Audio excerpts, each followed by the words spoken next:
പ്രിയപ്പെട്ട നിലമ്പൂരിൻ്റെ മുൻ MLA സാഹിബാണെന്നോ സഖാവാണെന്നോ ജനാബാണെന്നോ പറയാൻ കഴിയാത്ത സാഹചര്യത്തിൽ നിൽക്കുന്ന PV അൻവർ, പ്രിയപ്പെട്ട PV അൻവർ, ഇന്നത്തെ നിങ്ങളുടെ പത്രസമ്മേളനം കാണുകയുണ്ടായി. ആ പത്രസമ്മേളനത്തിൽ നിങ്ങൾ പറയുന്നൊരു കാര്യമുണ്ട്. ഞാൻ ഇതുവരെ സംസാരിച്ച ആളുകളുമായി എവിടെ വെച്ചാണോ സംസാരിച്ചത്, എന്തൊക്കെയാണോ സംസാരിച്ചത് എന്ന് ഞാൻ എവിടെയും പുറത്തു പറഞ്ഞിട്ടില്ല എന്ന്.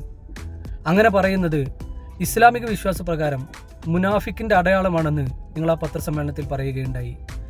എന്നാൽ ആ പത്രസമ്മേളനം അവസാനിക്കുമ്പോഴേക്ക് നിങ്ങൾ ഏതൊക്കെ നേതാവിനെക്കുറിച്ച് എവിടെയൊക്കെ വെച്ച് എന്തൊക്കെ സംസാരിച്ചു എന്ന് കൃത്യമായി വെളിപ്പെടുത്തുകയുണ്ടായി. ഇങ്ങനെ നോക്കുമ്പോൾ നിങ്ങളുടെ പത്രസമ്മേളനം അവസാനിച്ചപ്പോഴേക്ക് നിങ്ങൾ മുനാഫിക്കായി തീർന്നു എന്നുള്ളത് നിങ്ങളുടെ വാദപ്രകാരം തന്നെ ശരിയാണെന്ന് വരികയാണ്. പ്രിയപ്പെട്ട PV അൻവർ, നിങ്ങളുടെ ശത്രു നിങ്ങൾ മാത്രമാണ്, നിങ്ങളുടെ നാവുമാണ്. ഈ തിരിച്ചറിവാണ് നിങ്ങൾക്ക് ആദ്യം ഉണ്ടാവേണ്ടത്.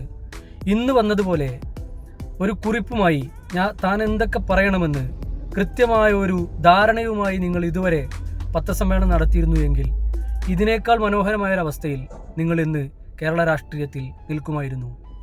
ഏതെങ്കിലും വിധത്തിൽ താനുമായൊരു സൗഹൃദം ഇന്നലെ വരെയുള്ള ശത്രുവിനുണ്ടായാൽ അയാളെക്കുറിച്ച് മനോഹരമായി അഭിനന്ദിച്ചും പ്രകീർത്തിച്ചും സംസാരിക്കുകയും അയാൾ നാളെ തനിക്കെതിരെ ഒരു എതിരഭിപ്രായം പറഞ്ഞാൽ അങ്ങേയറ്റം അധിക്ഷേപിക്കുകയും ചെയ്യുന്ന, ഓന്തിനെപ്പോലും നാണിപ്പിക്കുന്ന താങ്കളുടെ ഈ നിലപാട് കൊണ്ടാണ് ഇന്ന് താങ്കൾ എത്തി നിൽക്കുന്ന ഊരാക്കുടുക്കിൽ താങ്കൾ അകപ്പെട്ടത്. ഈ ഒരു കാര്യം മാത്രം ശ്രദ്ധിച്ചാൽ താങ്കൾക്ക് രാഷ്ട്രീയത്തിലും കേരളത്തിൻ്റെ സമകാലികമായ തലത്തിലും ഒരിടം കണ്ടെത്താൻ സാധിക്കും. അതിന് താങ്കൾക്ക് സാധ്യമാവട്ടെ എന്ന് ആത്മാർത്ഥമായി ആഗ്രഹിക്കുകയാണ്, പ്രാർത്ഥിക്കുകയാണ്.